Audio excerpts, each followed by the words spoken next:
Thirsty Thursday, Hardwood. It's a little cold and dreary here in Atlanta, but you know what is absolutely not cold and dreary? You know what is absolutely piping fucking hot right now? Absolutely on fire? The DFS community. Congrats to IH Dolan taking down the big 888 last night. Can't pronounce his name. It's kind of like one of those Clyde Edwards-St. Hilaire names, but he's actually got talent at DFS.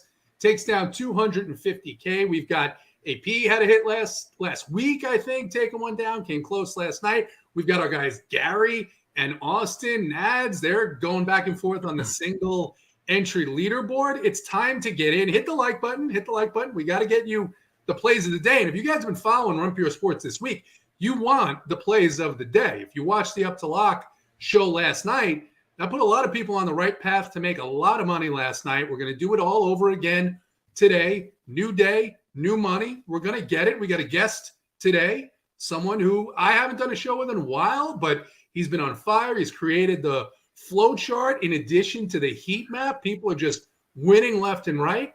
AP, how's your Thirsty Thursday? You've been having a good week, my man. Yeah, no, things are heating up. I mean, Gary, what a bad beat for him last night. Skohan going down, Shohan, Skohan, whatever. I mean, you could probably tell us what is how to pronounce that name. But JT, I mean, things are going good in my world. But you got the do-rag going on, my man. What's going on with that? I mean, I like it. It looks good. Yeah, listen, it's a little chilly down here in Atlanta. It's actually not chilly. It's just a nasty, dreary day, a little bit wet, some rain. And I kind of wanted to feel nice and warm and come in here and just kind of feel the warmth of the Run Pure community, make myself a little bit hotter to catch some of that. Maybe I'll get my CSV right tonight. That was an issue last night. So, but yeah, Gary, tough break on Jeremy Sohan. That's how you pronounce it because he's from the villages in Southeast Asia. And man, he gets hurt. Trey Jones gets hurt. Really tough break. But look, I always set a rule now, especially this season when they're tanking, no more than one spur. No more than one spur. I saw this last night in Discord, and I was like, man, why is he doing this? And I think it worked out pretty well for you with Jakob Poeltl. He goes for 40, probably gets a couple of extra minutes because of those injuries, but it worked out nonetheless. I know the thought process behind that was that game environment, which turned out to be absolutely outstanding.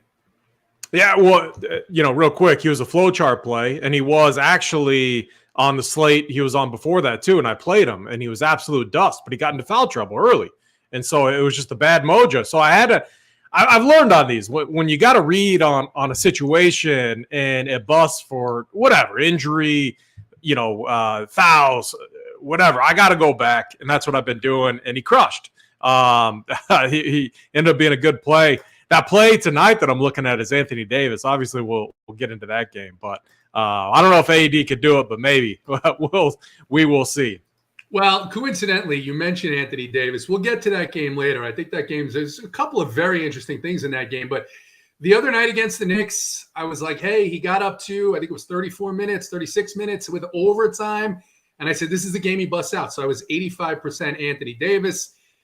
Didn't work out all that well, even though they got overtime again. But we'll talk about that. Sweet Travis, speaking of basketball, speaking of having a ball in your hands, being a ball carrier, being someone who's shooting and working out, sounds like you've been hitting the slab, getting ready. It looks like you are going to bring it all you got to Snyder, and maybe we'll see another performance. Maybe we'll see another event where you take on Rubio as well. How are things going up in the mountains, getting ready for March Madness RPS style? Yeah, you know me, I'm just like Joe Burrow, right? I'm just working out here. We're just getting it done. No videos will be posted, not like Rubio did last year. So we'll just see how it goes in March. Should be a lot of fun. Excited to see Snyder shortly. Snyder was out there flexing on the PGA Bet show last night. He showed his muscles on muscles. I mean, he's out there grinding, but I can't wait to see a basketball in his hand and see what actually happens. Obviously, we got like 5-6 weeks away. So we got to start hyping this up a little bit, and haven't talked too much with Rubio, but I'll definitely be making sure I can, go and take on Rubio there, but I'm definitely down with the JT do-rag. I'm in. I think it's a good look. Got the match with the blue, and AP's been crushing it, with his, plays. Had a really nice night last night. You got the overtime, which I was in the Discord, and I was like, I thought you were boxed out, but then you got a little nice push from the overtime. I didn't realize, which was nice to at least get for you, to get you a couple little more giblets in the bag after a nice weekend as well. Should be fun. Excited to break this all down. Plays of the day were hot yesterday. I heard Fred VanVleet obviously was one of the big ones that had a big game. We got to keep things rolling here on the Thursday show. Yeah, and hold on, JT, I gotta interrupt. So Mangone, talk to us about these matches that you got set up. Like, how many do you have set up? And then I heard a certain someone continues to like set basketball matches up for me, and I don't even know about them yet. So I mean, please tell me what matches I'm in right now, because I don't know. And then how many do you have? Because I keep hearing your name. My matches are Snyder. Me and him booked it literally that day before he left. He said, I'm playing you next year for 500, right on the spot. I was like, deal. Well, a year later, we just booked it. So we booked it. Me and Rubio will definitely be playing again. So that's 2. We talked on Twitter about you and Snyder versus me and DC. I believe we can do that. I believe DC's down. We'll obviously have to talk about it. And then you got volunteered for a game last night. It was you and Snyder versus Dunkel and Uncle T. And you're getting, at least Snyder's line, you're getting 10 points or something like that. So, Dunkel feels pretty confident. So you're getting 10 points. Yeah. Okay. I mean, that was the first line that Dunkel said. I don't know if the line's moved since then. I'm not sure, but Dunkel feels pretty confident. And also, I'm willing to play VIP. He said he's had, as long as he can confirm, the man says he's had 4 ACL surgeries. I'll play anyone in hoops that's had 4 ACL surgeries, right? Like, I mean, come on. There's no way you can actually move after 4. So that hasn't been booked yet, but I'm kind of interested in playing someone who's had that many surgeries. That's brutal. Reconstruction, right? I mean, you gotta totally, like, it's all new cartilage. Maybe it's fish cartilage. What is he having there? I don't know. I mean, he just said he's got 4. VIP said 4 ACL surgeries, and he'll still go out there. And I was like, I'm not buying it. You're either lying about your ACL surgeries, or you got some balls to go out there and keep grinding, because there might be a 5th ACL surgery coming by the end of the weekend for him. Ooh, Mangone is going to put him out of his misery. He's gonna put him into the glue factory. AP, what do you think about that? Yeah, I mean, that, like, are we going to be taking someone to the hospital? Like, it has to be. Lush in the chat just said he had 2 elbow surgeries. Lush, 2 versus 4. That's a big number, right? 4 ACLs. ACL is way worse than elbow. So let's at least clarify. Again, not if it's Tommy John. I mean, look, if Lush had 2 Tommy John surgery, that's a pretty big deal. Yeah. I mean, I really don't know what Snyder's thinking. I haven't played basketball since Big T's, and that was for me 2 years ago now. So I might have to get in the gym. I mean, I've been in the gym, but I haven't shot the basketball. And I mean, I've seen Snyder play, so we'll see. He's got some I'm gonna have to talk to him a little bit. You guys are gonna have to one-on-one a little bit in the gym to get ready for the weekend. On that note, as we talk about all the histrionics that are coming up for the RPS March Madness, and if it's off-site this year, it does sound like we're going to need an EMT crew on standby. So go ahead, let us know if you're an EMT or you know someone who might be able to make it out to the middle of the country in the first weekend of March Madness and help us out. Mike Carr, no RPS beanie. I haven't gotten one yet. I need one. If anyone's listening that could do something about it, I need the RPS beanie. I would love it. But we've got a 7-game slate here that looked like it was really, really, I don't know what I want to say easy, but it looked like there was some clear paths earlier in the day. And then, as usual, Steve Kerr, no fan of gambling or DFS, decides to flip the slate on its head. The Warriors do need wins. This is a back-to-back coming off a tough loss in Minnesota last night. Now they go into Denver on that back-to-back. And the only person listed out so far, Klay Thompson, Aaron Wiggins, not even on the injury report. Steph and Dre are questionable. That's the big news on the slate. There's some other injury news here, but AP, I'll start with you. Give us your overall thoughts on this slate. Like I said, 7 games. We've got some time. So give us your overall thoughts. We'll go around, and then we'll get into it and go game by game. Yeah, I like that things have changed now. We started off the day with a bunch of doubtful tags on these Warriors starters. You know, all the main guys, Steph Curry, Draymond Green, Klay Thompson already ruled out, but it was Andrew Wiggins then too. That was doubtful. Now Wiggins is in. Draymond and Steph have been upgraded to questionable. So, I mean, it makes it more fun because we did the Sabre show earlier, Jordan and I, and we're looking at these builds, and it just was like, pick your stud. Who do you want? 4 warriors, pick your stud. And it makes it a little bit difficult to get different. I like this a little bit more. It's more Mangone style, wait for the news and adjust. And that's what we do a good job at over here. So I think, and the other thing, if you look, so like one thing, like with the heat map, if you go and pull it up, you're going to see a bunch of different lock times tonight. So 7 Eastern, 7:30, 8, 8:30, 9, 10 Eastern. So, I mean, there are a lot of different situations just to wait on. You can adjust. It's going to make for a really good slate as long as you can follow the news. Yeah, definitely some spread out lock times. The only thing that we're worried about early is probably one of the most interesting games, though. That is the Lakers in Indiana. Sweet Travis, what are you thinking about this slate? Completely changed about an hour and a half ago with the Warriors' first injury report. Looks like they're going to put up a fight tonight. They're at least going to try and get one of these on the back-to-back. What are you thinking here in terms of overall slate strategy?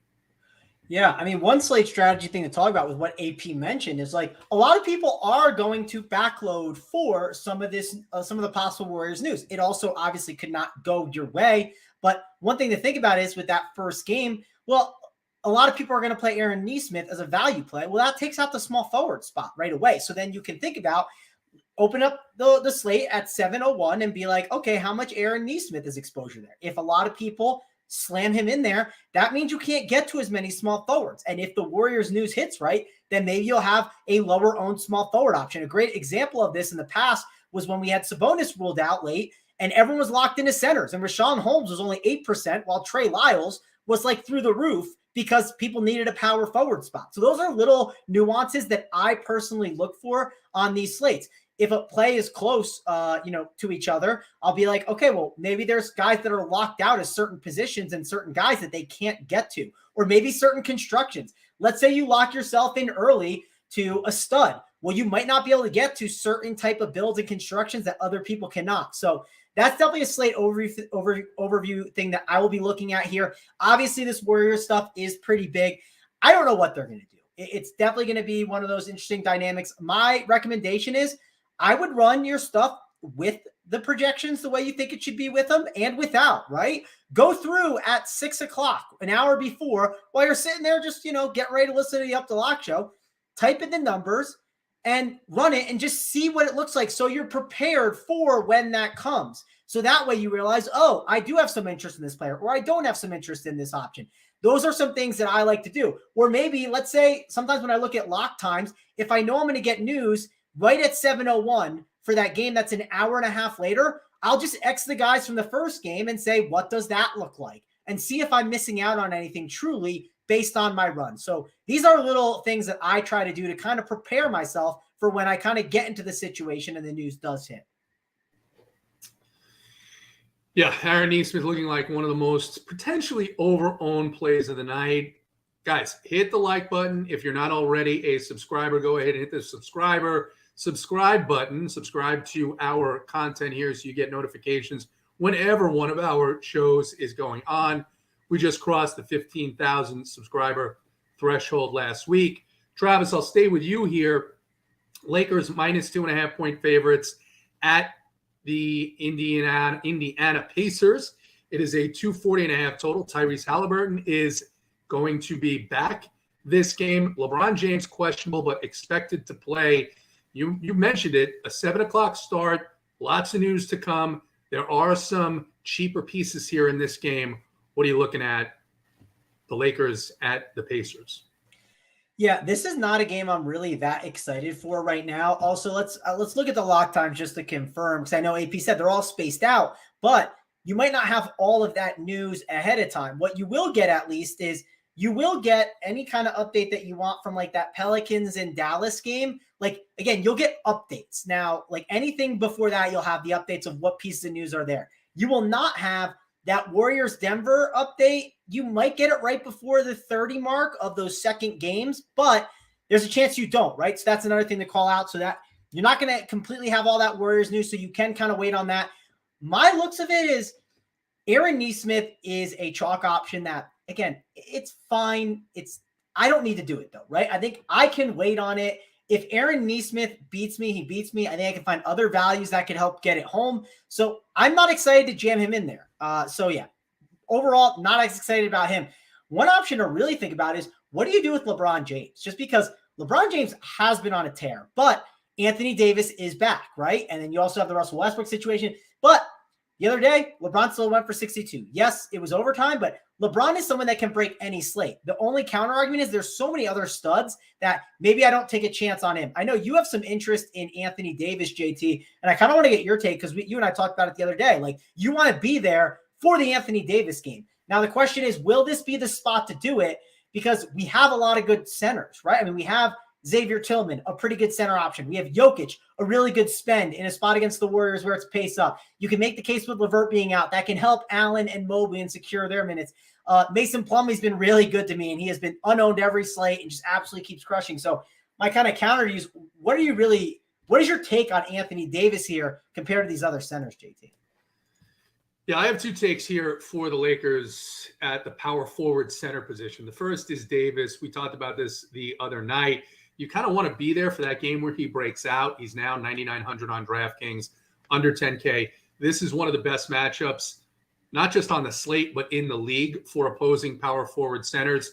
He did get up to, I think it was 37 minutes. That was with the overtime. So let's say 30, 32 minutes in regulation. There are people already. He's looking to be 5% owned. There are people around the industry talking, is he still injured? He looked tentative at times in that game, but at other times he looked absolutely dominant when he was getting rebounds, going right back up to the board and putting it back in. The other interesting thing, and AP will switch over to you here, Rui Hachimura, with the overtime, played 41 minutes. Now, people around the industry and maybe even in NBA journalism circles saying, oh, this isn't a big deal. But I mean, the Lakers had really nobody outside of their big three that was consistent. We don't know if Hachimura can be a consistent player because he really never got the opportunity in Washington. But certainly 5,100 here, going to be lower owned against the Indiana Pacers, as well as Anthony Davis, who you mentioned. We'll get your take on that as well. But I think Hachimura is another interesting low-owned play at a power forward position that tonight, and I think that's why you see Nesmith as being someone who's going to be popular. It's not really pretty at power forward outside of these couple of names and then like one or two others later. What are you thinking about this game, and in particular Davis, Hachimura, LeBron, and Tyrese back? Yeah, I mean, this Lakers team looks a little bit more complete with Rui in there. But when you look at it, the offense still was flowing through Anthony Davis. His usage rate was still extremely high, especially for a big, over 30%. Now, rebounds isn't something that's factored into like offensive usage when you're looking at that stat. We're just looking at, where is that offensive production coming from, who's touching the ball, and everything is still flowing through Anthony Davis. So I do think Rui does take away a little bit of peripheral upside from AD, but in the right script, in the right matchup, AD's going to crush. Here's the thing about the Pacers. You said it right. Started off in the season, they were like a top, constantly top flowchart play, kind of in the middle there. So if we go back a month or so, they were kind of middling, right around 15th to 18th. It wasn't the best spot to attack. Miles Turner would have random good games. I think it was more like random and luck. Maybe during a stretch they played low usage players, guys that just don't have a lot of upside at the center position. But it's trending in the right direction. Centers are starting to absolutely smash against the Pacers. And just look at like Jaren Jackson. When he started against them, he was in that true center role with Clark at the 4. Jaren Jackson put up 53. Wendell Carter smashed. Vucevic smashed. Biyombo smashed. All within the last 10 games. If you go back to their 10th game, that was against Okongwu, he put up a 62-piece on them. So, I mean, if Okongwu can smash, Jaren Jackson can smash, I think this is an awesome spot for Anthony Davis. He's going to be very, very low owned on this slate at 9.9K because the Lakers are healthy, and that presents a risk. It definitely does, and it did against the Knicks. He was 4% owned against the Knicks. I forgot who it was in chat during the golf show asking me if we could tilt AD yet, and I said no. And even if he busts, which he did that night relative to the others at his position, you're going to take that leverage all day long. Like, I will take that all day long. We're going to get it again. So I'm going to go back to AD. I'm building 2 to 3 lineups tonight, and I'm definitely going to have him in at least one of those lineups. AP, it's not about being right? It's about when you're right, how much money you win in that process. And I do want to address one more question from the chat. Like, someone said, like, why is everyone basically playing Aaron Nesmith? And here's a great example of how you can read the pieces of content in different ways. I pulled up AP's heat map, and when I look at AP's heat map, he has in green, the highlighter green, he has core plays, right? Point guard, he's got 2 highlighter green core plays. Shooting guard, he's got another one. He's got one for power forward and has 2 for center. The small forward spot, he has no core plays, solid options, only 3, and one of them's very pricey. 2 of them are on the same team and can kind of cut into each other, and they're part of the Warriors, which that could muddy things up. The point being is the small forward position is terrible, so people are naturally punting it. Like I've talked about. We talked about it in my content yesterday. Everyone is playing Malik Monk, Isaiah Joe, and Jalen Noel, and kind of getting off them all and for a different construction is not bad. Now, Malik Monk was the one that did well, but obviously if you played 38% Isaiah Joe, it hurts your lineups. And that's why people are playing Aaron Nesmith, because the position is not good. Scroll through the small forward position and name me 3 guys you actually want to play. You are excited to go into your lineups, click them in, and you feel confident about them because there's not that many. And if there are any, they cost some money, and that hurts the rest of your overall construction. So that is why he's a big talking point on this slate. And that's why I think he's a really good fade, because the reason why people are doing it is because of what it does for your full lineup, not because he's actually a good play. It's because of the position. And if you can find a little bit of a differentiation play there, I think that's a real key to this slate. Yeah, absolutely. The forward's a little bit weaker today, and of course, small forward hampered by the fact that Jimmy Butler is now only power forward eligible, so you won't be able to play him at the small forward. We'll move on, guys. Go ahead, hit the like button now at exactly. Let's see what time is that. Exactly 5:15. We're going to determine how many likes we need. If the likes are going the right direction, you're aggressive about it today, we're going to set the number lower. When I say lower, I'm thinking, I don't know, 300. If we're not going in the right direction, then we're going to just set it higher so that we can kind of get that momentum going and get people in the routine of smashing the like button as soon as they come in.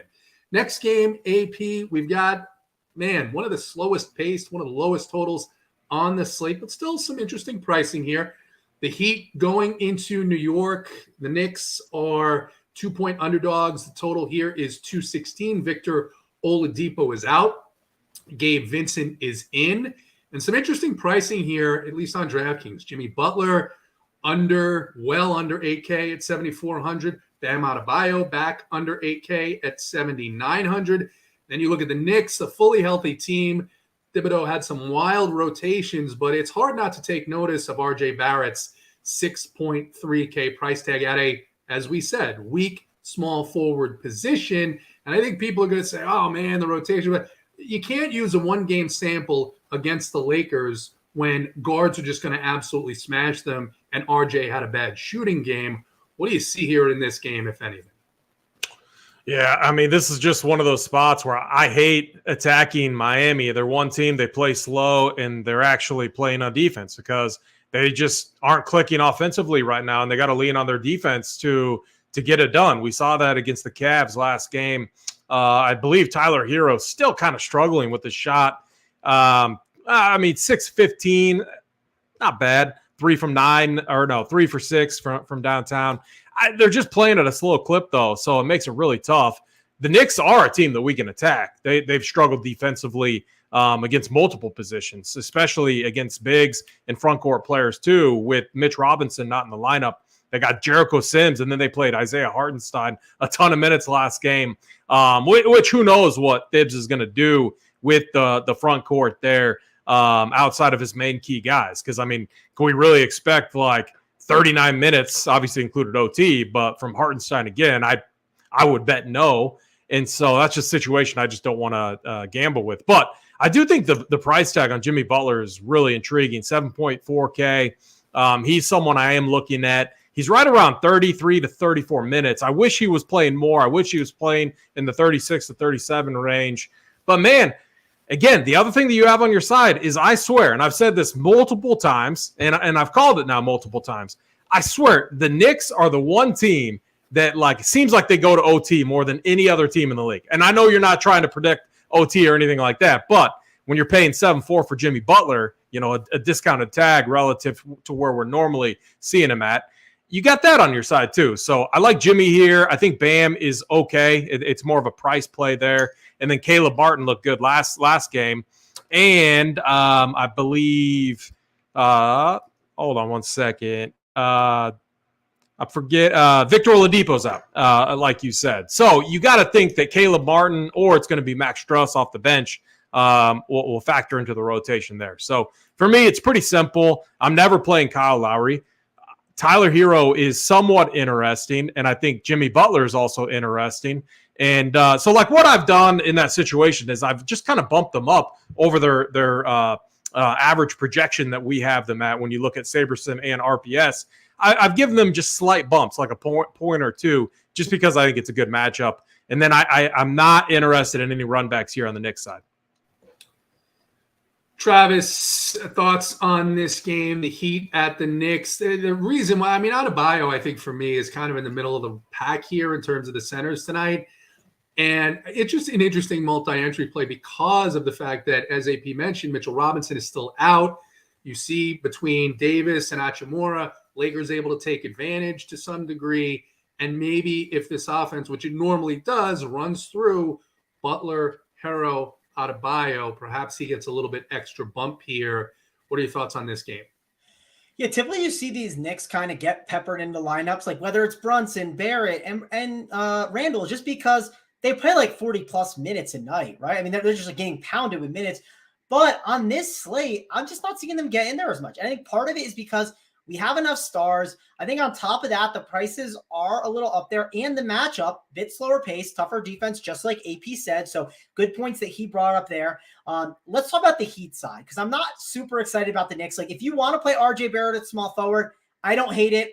Not the worst idea, but again, not something I'm racing to play, right? He's not someone I'm putting at my small forward position and just saying, man, amazing play. I feel very confident in him. He's solid. He's fine, but not someone I'm jamming on my teams. I want to talk about the Heat because obviously no Oladipo helps some usage, right? It gives some opportunity because he is a guy that when he's in the game, he's going to have the basketball in his hands a lot for sure. It's like if we take Big T off the court, someone else has to shoot up the ball, right? So who's going to shoot the ball? Is it going to be Tyler Hero? Is it going to be Jimmy Butler? I think you're going to see someone step up in a nice secondary ball handler role. One reason why I think Tyler Hero is being pushed a bit is, again, I talk about shooting guard a lot. Shooting guard's not an amazing position either. There are some interesting spends, and if we get the Warriors out, everyone's going to flock to Jordan Poole, and for good reason. But what if we don't get the Warriors situation the way we want it? Are we that excited about Jordan Poole? Is he that much of like a stone lock? That would be one thing to think a little bit about. He's still a solid play, but it's just not that slam in 60 to 80% play like it was before, and people might be sitting on that, and they might not be able to play than Tyler Hero, right? And they're in similar price ranges. So that's a decision point that you have to make. Yes, you can play both, but again, shooting guard is not a great position. It's something to think about. Donovan Mitchell feels like one of those buy the dip kind of spots. No Karis LeVert, just like Oladipo. It's one of those things where, again, like you could do that. I know I'm kind of moving around a bit, but the point being is shooting guard is a spot where you're spending up today, it seems like. So how could we get different with it? Maybe it's Max Struss. Maybe it's Gabe Vincent. One of those guys could steal that usage and be a really interesting option on the Heat here. So overall, I like Tyler Hero in this game. I think he's a good play. Going to consider him. But I am going to consider the Max Struss or the Gabe Vincent just because I think that them being a punt option off those other shooting guards could be a really, really intriguing option and give you a different kind of build and give me the ability then maybe to spend up at my small forward position instead. So I should talk about Jimmy Butler. That's the one last piece I want to mention. I thought you brought up an interesting point with Bam Adebayo, JT. I don't mind him, but there are a lot of centers. If I happen to build a team and everything looks right and Bam's in there as a contrarian piece, I wouldn't run away from it. But again, not something I'm prioritizing my builds for. I'm not saying, hey, this is a stud that I think is a really great differentiation play today. Jimmy Butler is a really good option. The price is just so cheap, right? It's like Donovan Mitchell buying the dip at 7.4K. Gets to go up against a Knicks team that does not play a lot of defense. Seems like a dream spot for him. Feels like the spot where he kind of explodes, kind of like De'Aaron Fox yesterday. Felt like an amazing spot for him against the Spurs. You looked at the price, said 8.3 feels a little cheap, right? That's going to be 8, 7, or 9K soon. Jimmy Butler's going to be back to 8K soon. Yes, he's going to have some ownership. So just think about how you play him when you build out the rest of your lineup. And Coach J, 41 DFS says Bam is on the flow chart. You think, yes, he is on the flow chart. It's just, as Travis just mentioned, there are a lot of really good center positions. It's one of the deepest positions. I think I have center rank just second behind point guard. It looks like there's a lot of good point guards today. And you mentioned Kyle Lowry, someone in chat saying that if he plays more than 30 minutes, he'll have a heart attack. That's not the issue, because when all these guys were out, Kyle Lowry was playing 44, 48 minutes, but now the offense just isn't going to run through him. In fact, you look at that price, you might say, wow, that looks too cheap. But in all honesty, he's more like the Monte Morris of this team is for the Wizards, where, yeah, he's on the court for 28 minutes, but he's just not going to do a lot. They have other guards, they have other ball handlers, and the offense just simply does not run through him. Do you think the Oladipo thing could help a bit? Like, could it? I mean, I wouldn't be surprised, and it's a low price, but there is risk to it. At least we have to acknowledge that we do feel like we need more people out for it to actually be secure. I think that's the point. I think a couple of things on this. You look at how guards have done against the Knicks, and I think the direct pivot from Nesmith is Gabe Vincent at 3,300. They like Gabe Vincent. He closed the last time he played over Lowry. So I like Gabe Vincent here at 3,300 as that play and save that money from Lowry. You're looking at maybe 20, if things go well, 22 to 24 minutes out of a 3,300 guy that's going to be very low owned. So I think he's interesting, as you mentioned. Yeah, and there's that's just a different way to build, right? With like the idea that you were talking about with Gabe Vincent, and he's someone, again, like I talked about, is like popping up a bit, and I believe he has I think he has the shooting guard eligibility too, which is kind of nice when they do. Yeah, I think he has the shooting guard eligibility. So that's kind of nice, because again, a lot of the teams today are like spending up right now. And again, that could change at any time with news, but that just kind of, again, flips the build. I like to talk about that. I like to find different ways to do that. And I think it's not a bad route to go there, JT.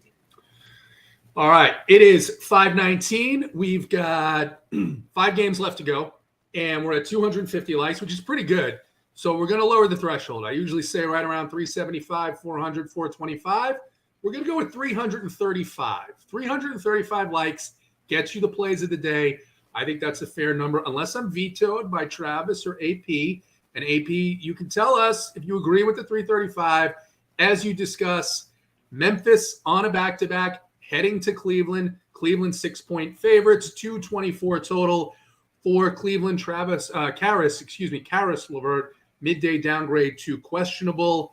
And Danny Green, who made his first appearance of the season last night, is going to be out as well. Jaren Jackson Jr. is doubtful. John Conchar is in. That is on the Memphis side. Some interesting prices here. Darius Garland under 8K in a great matchup, 7,800. Donovan Mitchell looks like he's going to be popular at 8,100. Travis mentioned Jared Allen at 6,300. You have Tillman, who's likely maybe to start again because, Jenkins does some wild things. And then you've got Ja, of course, at that 10K price tag. A little bit tougher matchup tonight. What are your thoughts here on this game, Memphis and Cleveland?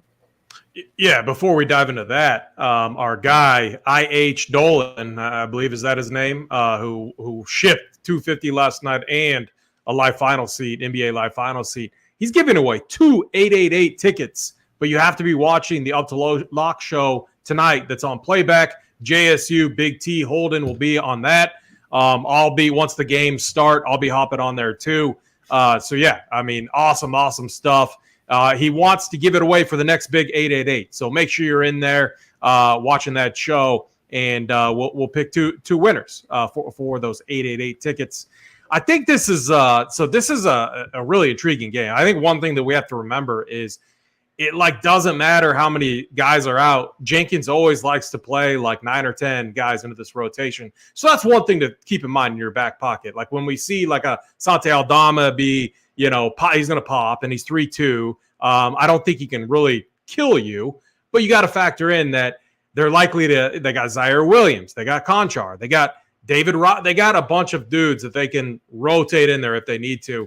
I do think Xavier Tillman is a very strong play. And the reason is you need the Cavs are a big team. Jared Allen, Mobley, you got the two towers in there. They're going to need size. Xavier Tillman brings that size to the table, and he's 4.2K, and the guy's been a beast on the boards. We saw that most recently against Indiana and against Portland. So I like Xavier Tillman here on the Grizzlies side. This, however, is one of the worst spots for opposing guards. John Morant, Desmond Bane are in really, really tough spots just because you got all that size down low. And then also Isaac Okoro, pretty good defender as well. But, I mean, you're just not getting those easy buckets inside when you got Mobley and Allen there in the paint. So tough matchup for Ja, tough matchup for Desmond Bane. If anything, Ja's the type that likes to get to the rim. Going to be very, very difficult for him to do that tonight. However, I am interested in the other side. So this will truly test the flowchart plays because Darius Garland, he's not cheap. He's 7.8. He's popping big time as a flowchart play. One of the better flowchart spots on the board for point guards. But still, like the Cavs play at a slow pace. That's not something that we factor into the flowchart. And then you got Donovan Mitchell there. So the usage is going to be spread out. However, when I look at this, they're probably going to throw Dylan Brooks on Donovan Mitchell, which should mean more of Darius Garland kind of running the offense. So I do think he is an interesting option. The other thing, too, is you could just say, well, screw that. Dame just lit this team up for 72-piece last night. If you go that route, I mean, man, it brings Donovan Mitchell back into play because, kind of those two styles take over a game. I see very similar to Donovan Mitchell in Dame Lillard. So an interesting game, one that should be very low owned outside of like these value plays on the Memphis side with Santi Aldama and Xavier Tillman. Definitely fine with those two. I'm going to be avoiding the Memphis backcourt. And then I do have a little bit of interest in Zaire Williams as kind of a really cheap punt value. I think, like, if anything, he's like a play off of like Aaron Nesmith. Or there's one other one in the Mavs game that we'll talk about later. Travis, I like, for the record, I like Darius Garland tonight. I think, you see the Dame game, though. It's not for that reason because obviously the Trailblazers offense at most times will run through Dame, but also you had Jeremy Grant go down in that game. You had Yusuf Nurkic go down very early in that game. I just think Darius here, ball handlers against Memphis, he can distribute. He's got all these options with Mitchell, with Mobley, with Allen. Could be a very interesting game to pair. Maybe Darius with Allen. What are your thoughts here on this game environment overall, Travis? Oh, yeah, I definitely agree with you on that. I think the Garland points are really good. And the price is nice now, right? I mean, it was like 8-7 recently. Now it's not 8-7, right? Which is kind of encouraging. I think Darius Garland definitely going to be a good play. Him and Mitchell, I'm considering both as options. So, yeah, overall, going to be in on them. Think that you brought some really good points there. I do want to talk about what's his name off the bench because there's possibly going to be no Karis LeVert. And if there's no Karis LeVert, that is a ball handler that is going to, he has a time on the court where like it's Karis LeVert's time to chuck up the ball, right? He gets a lot of usage. So where could we go? I mean, Ricky Rubio, how does the play of the day on Tuesday? I know this is not like the same exact slate. There's better values for sure, but these values aren't incredible right now. There's some good values, but not incredible ones. I think Ricky Rubio could slide into a decent ball handling role. And if we like ball handlers against Memphis, well, he's just the guy off the second unit that handles the ball. So I think Ricky Rubio is a punt again, 3.8. I think it's in play. Got you 24.25 in the last game. Get you 25 again at 3.8. I mean, sign me up. I'd be in on that. So don't hate him as a way to kind of give a different construction, different type of build. So I think he's interesting.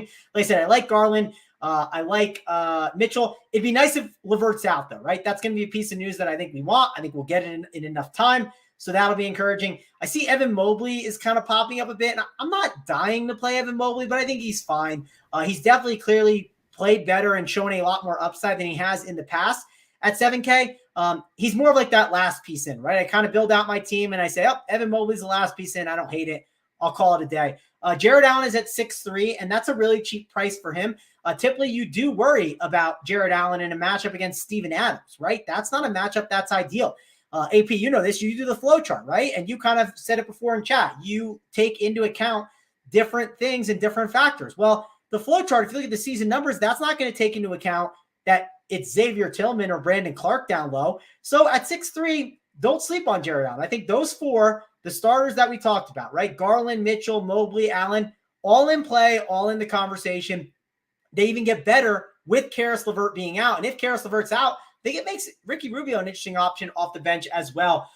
The Memphis options, Xavier Tillman is going to be a pretty chalky option and for good reasons. Not the easiest matchup for him. And if he's randomly not starting, well, then that'll really shake things up. But I assume he's going to be the starter there. Like him in this spot. Santi Aldama, he's 3.8, which I don't think that's the worst idea. You know what I mean, at his price. But overall, I think this is a game that I'm looking at the value plays and I'm looking at the Cleveland options. Those are the guys that I think I'd be looking at. Yeah, keep in mind, this is a back-to-back for Memphis. So Tillman started last night. You never know what Jenkins is going to do. And I think there's merit to AP's point that you could see a bunch of these other guys get minutes randomly. Given the matchup, maybe lower that exposure on some of these guys just to be safe. We'll move on here to the next game, the 8 o'clock window. It is Charlotte heading into Chicago. The Bulls 6-point favorites here. Cody Martin and Oubre remain out for Charlotte. Javonte Green is going to be out for the Bulls. And someone named Dalen Terry is going to be in. Not sure that means anything. Travis, will stay with you. Charlotte at Chicago. Yeah, Charlotte at Chicago. It doesn't seem like the sexiest game, but there are pieces to discuss here at least. I talked about how shooting guard and small forward are not the best positions today. Well, Zach LaVine is shooting guard and small forward eligible, right? So he kind of slides in there. 8-2. I don't see myself spending on that, but if he got 50 DK points, would I be surprised? And would I sign up for that? Yeah, probably. It'd be nice to get 50 DK points at that position. It's kind of like I talked about with Dan Edwards yesterday. If you kind of grab 50 DK points from him and avoid some of those chalk options that were cheaper, wasn't the worst route to consider. So Zach LaVine's in play, but not dying to get there. Vucevic, obviously a pretty good matchup. He busted in this spot pretty recently for 25.75 DK points. But if you look at the rest of the box scores, right? Golden State, 77. Detroit, he had 47. He had 49 against Atlanta, 41 against Indy, had that terrible 25, and then a 56 and a 53 against Orlando and the Clippers. Do we really think he's going to bust again against Charlotte? I don't feel like that's the case. If you thought that was the case, if you thought Vucevic was a great play last time and you don't like him this time, you better not have liked Giannis against Charlotte the other day because he put up 12.5 and then out of nowhere, goes up and has a pretty good game. So I don't think Vucevic is out of the question. The question is center position and pricing at 8-9. That's the real debate that you have to have. I do think there's a good game for him here. I think he's a really interesting spot in tournaments. Just depends if you can kind of get there. So at 8-9, if I had to pick Bam Adebayo or Vucevic, I'd probably be on Vucevic. I'm not dying to play LaMelo Ball. I think he's someone I'm definitely going to be off of today.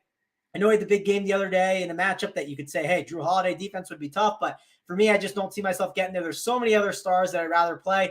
But I am a little bit interested in Mason Plumlee, mainly because he's been kind of good to me, and he's only 6.5K. And he's one of those options in the 6K range that has the ceiling of 40 or 50 DK points, right? And if he's one of those options that falls in there as a last piece at the center, I kind of like him a lot. So I think mainly the big men are the options I'm looking at here. It's Plumlee and it's Vucevic as contrarian center options, and that's kind of it here. It's a deep center position. Plumlee has been on a tear. Vucevic, of course, man, this is the great matchup here against the Hornets. AP, I personally have a lot of interest in Terry Rozier at 7,300. This is a guy that's throwing up 19, 20 shots. Shooting guard, a little bit weaker than some of the other positions here. What are your thoughts here, Charlotte, going into Chicago? Yeah, the Bulls healthy, and they've been okay against backcourts. And then, the Hornets, I mean, man, kind of a tight rotation, but in good pace when LaMelo Ball's playing. So that's one benefit there, and that's why we have such a high total here. But I'm struggling with this game. I just hate playing Bulls players. Vucevic, I think, is priced perfectly. I wish he was more aggressive. I mean, he's not. He's been highly efficient, and that's what's led to him paying off his price tag. I do think he is a guy that has a floor. This is a good matchup, but it's not as good as it once was. And, whether that's, Mason Plumlee playing good, or you could credit, previously the Hornets never had these bigs that were dominant and good. A lot of it, like when we think of the old Charlotte team, they wanted to play small when Plumlee was off the court. And now they got, Mark Williams or Nick Richards that they could go to help, in that second unit. So they've been a little better against opposing bigs. So I'm not prioritizing this matchup as much. I do think Vucevic is in play, but I also think like Patrick Williams is a fine play. 5K just seems a little expensive for him when the Bulls are all healthy. And that could, you could say the same thing with Zach LaVine and DeMar DeRozan. So I'm not really prioritizing any Bulls. It's more so give them a fair projection. And if they fall into your lineup, you could be fine with it. On the other side, though, I do think Mason Plumlee is kind of an intriguing play.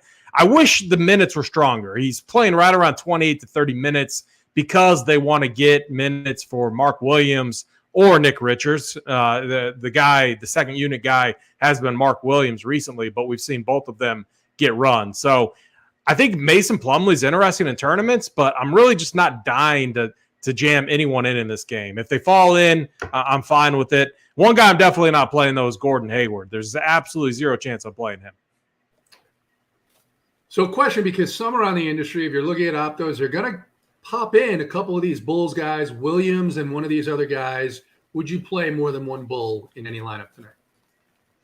Yeah, okay. And I forgot to answer your Terry Rozier question. I think he's fine, but I think there's a better play potentially in the next game in Brandon Ingram. So we'll talk about that here soon. Mm-hmm. If I was playing, I would probably limit it to one Bull, unless you're like game stacking this game or something.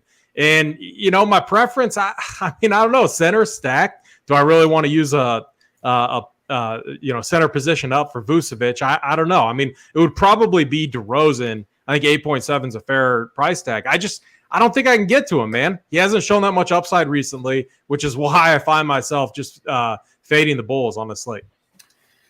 Yeah, you could get that 50 to 55, but it's just with so many different high usage players on this team. Are you going to get the 70 that's going to put you in contention with a Joker, with a Luka, with a Giannis on this slate, right? It's just that kind of equation here. We'll move on. 319 likes. Remember, the goal is 335. We lowered the goal, and you are not rewarding us for that. So we may not ever do that again. 335 to get the plays of the day. Next game, as you mentioned, AP, will stick with you. New Orleans heading into Dallas. Dallas 5-point favorites. 223.5 point total here. Christian Wood remains out for Dallas. Chris Silva has signed a 10-day. These 10 days on Dallas usually don't mean a whole hell of a lot.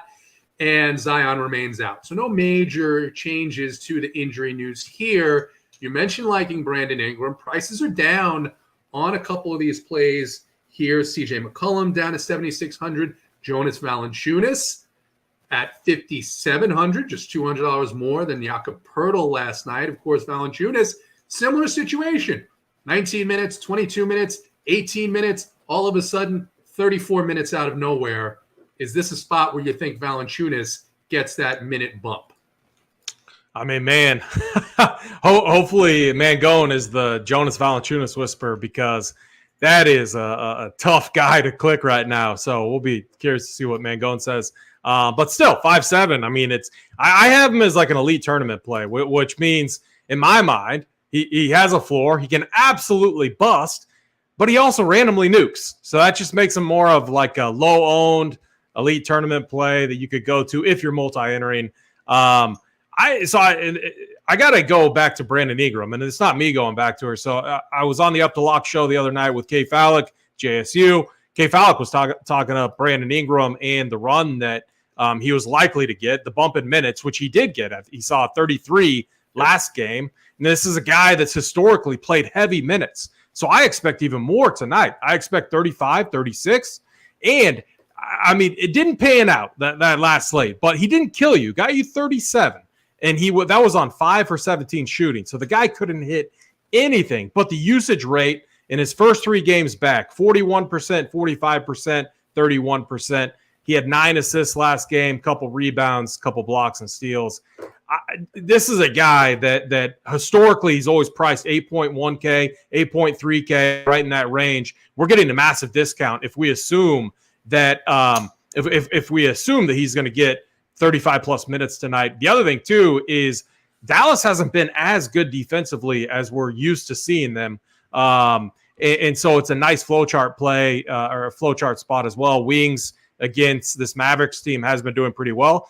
And that goes for Trey Murphy too. The other problem with the Pelicans and why I am a little bit lower on the Trey Murphys, Herb Jones, Najee Marshall. Like I like them individually, but we need more pieces out. The Pelicans have one of the deepest rosters in the NBA. You see all of these guys. You see Jose Alvarado. You see Larry Nance. You see Devontae Graham still getting minutes. So that's never anything that's going to be very comforting. But we can lean on Brandon Ingram, and then I think tonight, and then CJ McCollum. I'm just going to be off in favor of Ingram, and then come on, Luka Doncic if we get the value. All right. So when we all thought the Warriors' key guys were going to be out, it was just jamming Luka. Play Luka. He looked so good last game. I mean, he was insane in that first quarter, and he was doing what Luka always does. And we had so much value, it was easy to fit him in. But now with the Warriors situation potentially changing and potentially getting Steph Curry, Draymond Green back into this game, it changes things up a little bit. It makes Luka much more difficult to get tonight. So it's going to be really interesting how things shake out with this news. Yeah, it looked like you're going to see a lot of Luka and Joker or Luka and Giannis or whatever, Joker, Giannis, what you were going to have there. And now you might not. Now you might be able to fit one of those guys if you take some risks. So, Travis, it sets up for an interesting slate. I always sometimes forget when I'm coming on here how much people pay attention to our wardrobe. And maybe I'll have to think more about it and wear something creepy or freaky or something like that every time we come on, just to give the people something to think about. Yes, I just got dreadlocks weaved in today, and we'll see what they look like. They'll be ready for tomorrow night's show. Wasn't ready. They're still glue drying on top of my head. So check back in at tomorrow's Hardwood show, and we'll see how it looks. But Travis, what are your thoughts on Dallas, New Orleans, Dwight Powell? This has been a great matchup recently since Zion has been out. He's 4,100. He's playing mid to upper 20s minutes. Kind of a thinner play, I think, at the center position. And then Valanciunas, Ingram, CJ, of course, Luka. What are your thoughts here? Pelicans at the Mavericks. Yeah, JT, you look ready for the slab. I saw a guy at the gym, Duncan, with it on. So, man, you might be ready to go in March. But let's talk about Valanciunas, right? So, I pulled out some of his numbers. You stat muse, just kind of went through and looked at his game logs with Brandon Ingram. And, I mean, it's a roller coaster. 20, and then it's 2.75, an egregious 2.75 number. 33, 7.25, 41, 29, 18, 35, 6, 16. I mean, it's a roller coaster ride. Here's my problem with Valanciunas. JSU talked about how he'll talk about it on the Up the Lock show. I'm curious to hear his take on it. My take on it is center is a deep position. A lot of good options to go to. I don't want to risk taking a score that can sink me at the center position tonight. That's kind of my thought process. Maybe I'm a coward for it. I don't know, but I just can't stomach it. There's other options at lower ownership, like Plumlee, who we talked about in the game before. And yes, I know he's more expensive, but I'd rather take chances on them than kind of take a spot at center and risk getting absolutely just sunk. So I'm not in on Valanciunas. Don't want to go there. I thought AP brought up some really good points about Brandon Ingram, so don't have to touch too much on him, but I do like how he's in that shooting guard spot that I can roster him. So I think he's in the conversation for sure as an option. On the Dallas side, the question is, do we have enough value to play Luka today?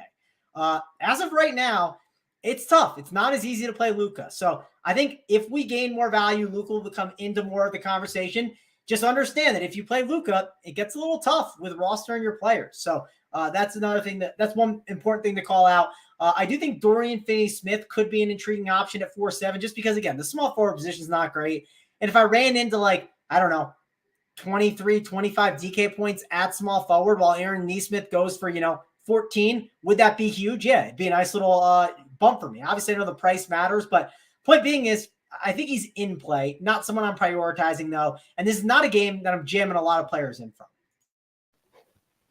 All right, we are at 354 likes. All right, we're well past 335, but don't stop because 550, and I will find a pair of goggles and wear them on tomorrow's Hardwood show. So get to 550, beat Boz. I am not going to have a drive-by play of the day, But thank you for the thought there. Imagine not hitting the like to see JTHayes and goggles tomorrow. I mean, come on, guys.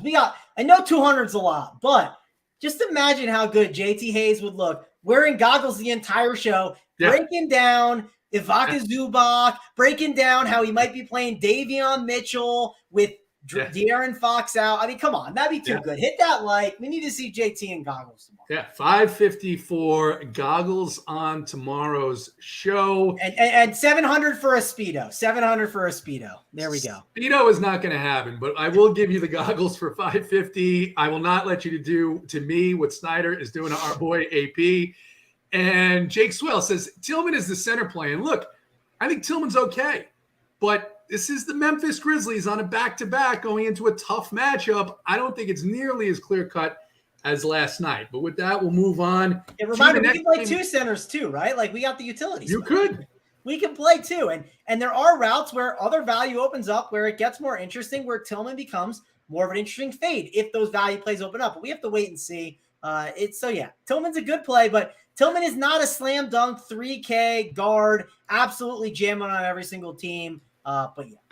No, I tried to lock Tillman in last night, and as I told you guys, I got my CSV in right at 7 o'clock, and it was too late. So won't be doing that again tonight. Won't be making that same mistake. We're going to move on here. We did get some news. Anthony Davis is going to play. Patrick Beverley is going to start, and LeBron James is the new catchphrase of this NBA season, a game-time decision, because no one knows if anyone's going to play until game time. AP, we're going to move on. This game going to be very interesting to see how the news breaks. A lot of talk early on this show about how we're going to handle that. But Golden State at Denver. Denver was 12.5-point favorites. I saw it move slightly to 12. It may be even lower now, a 232 total. Klay Thompson, the only person ruled out. Andrew Wiggins is not on the injury report. Doesn't mean anything with Steve Kerr. Just means he's not on the injury report. Steph Curry, questionable. Draymond Green, questionable. And then on the Nuggets, Aaron Gordon is questionable. Thoughts on this game? What can you break down without the news? And what are you going to do depending on how the news breaks? Yeah, I mean, we woke up and all these dudes were doubtful, and now they're questionable. And all right. So I went back and looked, and the last time the Warriors were on a back-to-back was Boston, then the Cavs, and Curry rested. However, it could have been just because they had all these games jammed in, because they had another back-to-back situation like earlier, like a few days before that, the 15th and 16th, where Steph Curry did play. He played Chicago, then he played Washington. So that was a back-to-back situation. I'm leaning Curry plays. I'm leaning Draymond Green plays. I think it's just one of those spots where Klay ends up being the guy out because he is already out, especially with Andrew Wiggins, a guy they're being a little bit cautious with coming back. He's already in. There has to be signs that, and I know Mangone's on here. He's wait for the news. I get it. But you still have to plan around it, and you got to plan for all those different situations like he talked about. So I'm working under the assumption that the Dubs, Stars, and Curry and Draymond, I think they play with Wiggins. But even with even in this situation, at Klay out, Klay out, and then Curry in, Draymond in. We've seen in these situations, Jordan Poole has picked up a ton of usage. So I still think Jordan Poole at 6'5" is a really good play tonight. I think they bring it and try to make this a game against the Nuggets. I mean, we'll see. You could hammer if you agree with me, and if you think Curry plays, if you think Draymond plays. Look, the Dubs were like 12-point dogs. I don't know if it's still up on the board. Mango, maybe you can pull that up and look. But if it is, and if you think those guys are playing, I would definitely take the 12 points. I would take them alone if Steph Curry was playing. I mean, that guy is that good. So I think Poole, though, guaranteed in the starting lineup, or most likely in the starting lineup, is definitely in play. And on the other side of this game, man, Jamal Murray has been on an absolute tear. You can play opposing point guards against this Warriors team. And I love Jamal Murray tonight. KCP, I think, also is like a fringe fine type of play. And then Jokic, 11-3 in a competitive environment. So I think almost Jokic is like an upgrade if if Curry and everyone is in, because this game's going to be far more competitive. And Jokic is 11.3K, man. So I think Jokic, Murray are my favorite plays on the Nuggets side, and then Jordan Poole with Clay out on the Warriors side. Yeah, big price drop here on Nikola Jokic. It is still 12 at the DK Sportsbook, and looks like that's about the price it's at around the industry. Now, Travis, question posed to you, though. Draymond's in. Wiggins is in. Let's say, or if Draymond's in, we know Wiggins is in. We know Steph plays. We know they're on a back-to-back. We know they traveled. We know these guys aren't used to playing back-to-backs. Could this be a situation, and I personally don't think so because of how poorly the Denver second unit has played, could this be a situation where you see a blowout anyway? Yeah, I know people in the chat are saying, "Oh, if it stays at 12, they're not playing." Yeah, of course, if it stays at 12, but we don't. Once the news comes, the line's going to be off. So you have to make a bet now, right? If you think they're in, jump on the 12 if you'd like to. It is very intriguing because I kind of looked ahead at their schedule, and they play the Mavericks on ABC on Saturday. So you can't really rest the ABC primetime games, right? Like they don't like when you do that. They don't want to see. They don't want you turning on ABC to watch the Warriors Mavs and you got Luka going against Ty Jerome, right? That's not something the association's happy with. So I don't know what they're going to do. I feel like there's a chance they definitely don't play, but I am going to wait on the news a little bit. The question is how long, right? Because obviously if it blows up, you're going to want to get a piece of some of these guys. But at the same time, we've seen it many, many times. How excited are you to play Warriors chalk, right? I mean, it can go sideways quickly for you for sure. So it's definitely something to think about here. I'm definitely embracing. I don't know what's going to happen with it. I understand AP. I have to try and plan around it, but this is one of the harder ones I think to plan around than we've seen in a while for sure. So that's one of those things as we kind of lead into that 7:30 lock time. Getting those updates will be key. I pray we get those updates quick enough because what happens is you're going to have to compare some of these plays, right? You're going to have to compare the plays that start at the 30 mark, right? The Memphis, Cleveland, and the Miami and Knicks plays. You're going to have to compare them to the Charlotte, Chicago, and the Pelicans and Dallas plays and decide, can I wait a little bit longer to get that news? And then if you get the news a little before the 30 mark, you got to react quick. So again, have your projections ready, right? Be like, if I think Curry's out, what do I think Ty Jerome's projection is in this option? Or maybe just be like, it's better to backload and then figure it out. Or maybe run the projections with those guys out, bump up a lot of the Warriors, and see if you're still getting a ton of Donovan Mitchell. Well, that's the green light to play Donovan Mitchell, right? So those are things that I think you have to plan for. I agree with AP. I think if you have Curry in and if you have Draymond in, Poole is still fine. But again, not just this incredible lock button play. He's a good play, but he's obviously becomes like one of those lock button amazing plays if you have Curry out, if you have Draymond out. So that's something maybe to put in your lineups and wait on with Jordan Poole because he could be a good play regardless. So that's kind of encouraging there. When it comes to Denver, I like the spot for Jokic, but I mean, isn't every team going to start, or I shouldn't say every team, but aren't the most popular builds going to start with Xavier Tillman and Nikola Jokic? I think so. I think that's the double center type build. So maybe what I'll do is maybe I'll play Tillman on one team and Jokic on my other one and kind of split them up and see what happens. That's something that I like to do when kind of building out my teams because it makes those setups a little bit unique and different. For instance, someone in the chat was talking about Xavier Tillman last night. It was a great play, absolute lock. I mean, he wasn't a guaranteed lock. He didn't have to be on every single winning lineup. So you can get away with fading these guys sometimes. You just have to find other values in other spots. And that's going to be the question. If you can find it at that center, at the other positions, and then spend up at center, because there's a lot of good spend up centers that we have discussed on this show, like Jokic. I think Jamal Murray is in play even at 7-7, but it's definitely a tougher click, and I think that'll come with lower ownership. I'm not excited about anyone else on the Denver side. And it's really kind of waiting on what are we going to do with this Warriors team. Curry will obviously be unowned, and Draymond Green is another option in the mid-range that could be unowned too, that could easily pop off in a matchup against a Nuggets team that we are not scared of defensively. Yeah, that only half-point line movement, though, I mean, the reason why it's difficult is because we got one game left after this game. So if you guess wrong here, and let's say you guess that Curry and Draymond are out and they're in, it's going to be tough. It's going to be tough to move away and find pieces that you're comfortable playing as we move on. Travis, will stick with you. The Clippers at the Bucks. Bucks favored by 4.5. here, and the point total 231. Man, the Clippers just outside of Kawhi, Paul George, and Zubac, just a very tough rotation to figure out on any given night. And then the Bucks fully healthy now. Middleton minutes creeping back up ever so slowly. 20 minutes last game on that second unit. What are you seeing here in this game? Yeah, going back to AP's point about planning, if you decide not to play the 7:30 plays where there's some really good ones and nothing falls your way on the Warriors side, guess what you're stuck with? Clippers, Bucks, what could go wrong, right? I mean, Ty Lue rotations, that sounds like something great to sign up for. Obviously, I'm being sarcastic.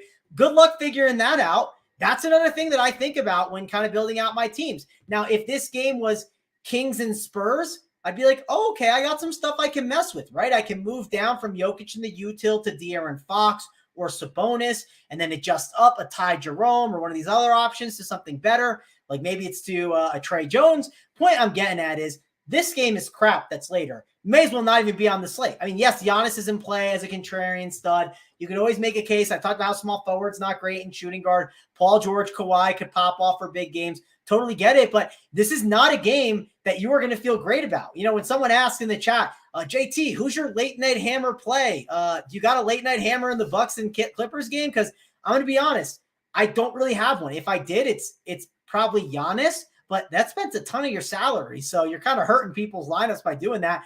Again, good contrarian option that you can go to, but that's really all I'm excited about from this game. You could make the argument that maybe you see Zubac playing more minutes at 5'3" because they need his size in this matchup, but it can go south quickly for him with foul trouble. You could see the Clippers get behind early where they have to try and do those small ball lineups. So again, not a game I'm jamming in players. I like Giannis as a spend up at be contrarian, maybe Kawhi or George, but again, I'm not racing to play these options.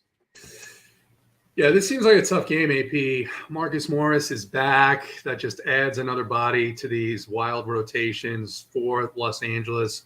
What are your thoughts here? Clippers in Milwaukee. Yeah, so the only part of this rotation that I feel very comfortable with is Paul George and Kawhi Leonard. I mean, I think we'd all say that, though. It was kind of wild. They're down by 19 points against the Bulls in the first half, and they battled back. Paul George played almost 40 minutes. Kawhi Leonard played almost 40 minutes. And I think you're going to see the same tonight. I mean, this team has been climbing up in the West, and they're really starting to come together. So I bumped. Those guys, like they're priced a little bit over the Bulls guys. So like DeRozan 8-7. I would much rather play Paul George, like find the 300 and play Paul George over DeRozan. I even like the matchup here too. And then Kawhi Leonard, I mean, 9-8 feels just a little too overpriced. He got there, but I think he had like 5 steals and a couple blocks against the Bulls last game too. So I think this game is going to be competitive, which brings them kind of into play. But it is tough to find the money to pay up for Paul George and Kawhi Leonard. I think the sneaky play, if you need a punt value, is Reggie Jackson. He came off the bench. They started T-Man. It seems like T-Man is now in the doghouse for Ty Lue. We know Reggie Jackson was in the doghouse for quite some time. Maybe coming back. Who knows? I mean, would anyone be surprised if Ty Lue switched up the starting lineup here and went with like Reggie Jackson, bringing Terrence Mann off the bench? If that happened, no one's going to be able to pivot to that. And I'm not even saying to do that right now. I'm just thinking, like, I like the rotation, even if he doesn't start for Reggie Jackson. He came off the bench, and he almost closed the first half. Like, he played all the way up until the very end of the second quarter. And then he played the entire fourth quarter, too. So he came in late in the third and then played the whole fourth quarter. So you got to like that rotation with Reggie Jackson. But still, back to your guys' points, who knows? I mean, with Ty Lue, it's just so unpredictable. And then the Bucks, for me, it's all Giannis. Pat Con is priced way up there now. I will say this. Like, Chris Middleton's price is getting to that range where, you know, it's like you think a little bit. Like, I think he's still too expensive because he's not even clips in 20 minutes.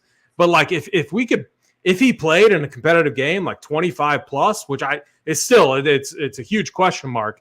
At 5K, I would have interest. I don't think I'm going to get there. I just think if I was running 150, I would definitely be considering someone like Middleton. Since the price tag is so low, I still am not comfortable with the minutes there. But yeah, for me, it's Giannis on the Bucks side if you can get there. One of the better studs, obviously. And then I kind of like Reggie Jackson as a punt. And again, like what I'm thinking of is if the Warriors situation doesn't pan out like we think it's going to, and if I need a punt value, there's probably worse plays out there than Reggie Jackson at 3.8.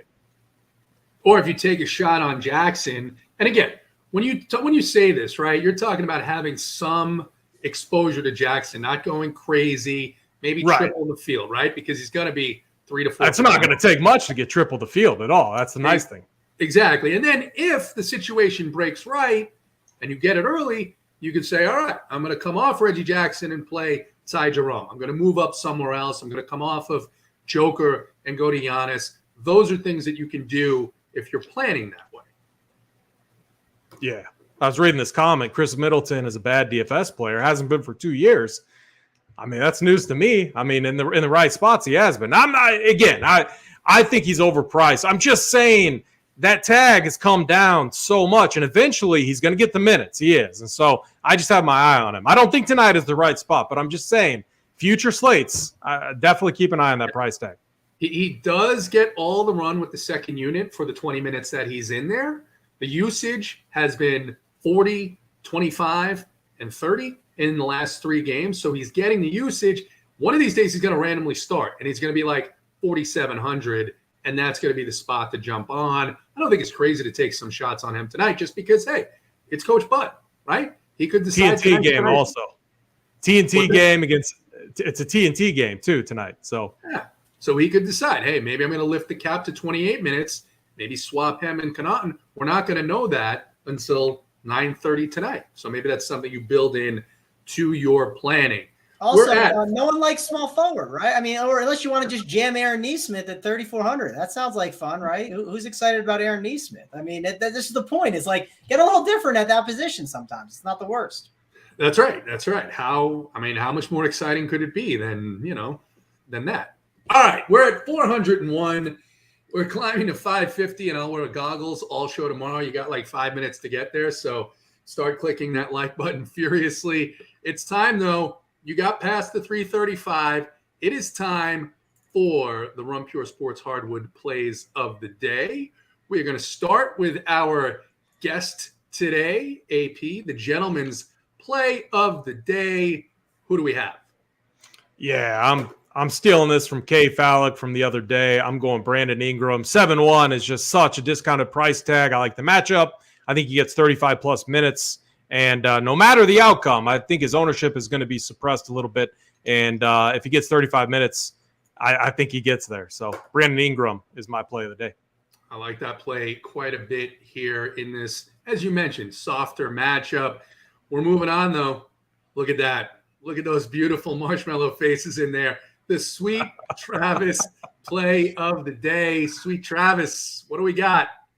Yeah, I love the marshmallows. They are absolutely just a fine touch on the graphic. But my play of the day is I'm going back to the well on a guy that we talked about. I gave out 2 the other day. I gave out Ricky Rubio, who crushed, and then Pat Williams, who was fine. He wasn't terrible, but I'm going back to Pat Williams. And happens to be on the flow chart. Also happens to be a play that small forward position I talked about. I don't love a lot. Go a little bit higher, give it a little bit of a different type of construction. And against Charlotte, I think it's a great spot where he can dominate. Love this spot for Pat Williams. And he's someone when I kind of get rid of Aaron Nesmith in my runs, guess who pops up a little bit more? Pat Williams. So I think he's a pretty good option. Had a little bit of a down game last time. Didn't totally destroy your lineups. This is where I think he pops up a bit and gets you 30 plus DK points at 5K. And I will certainly take that.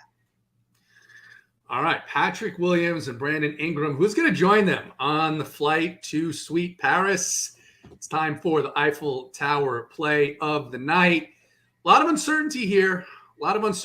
Particularly about the spend-up options tonight, because if that Warriors game turns out that Steph and Dre sit, Joker becomes a little bit less of a great play.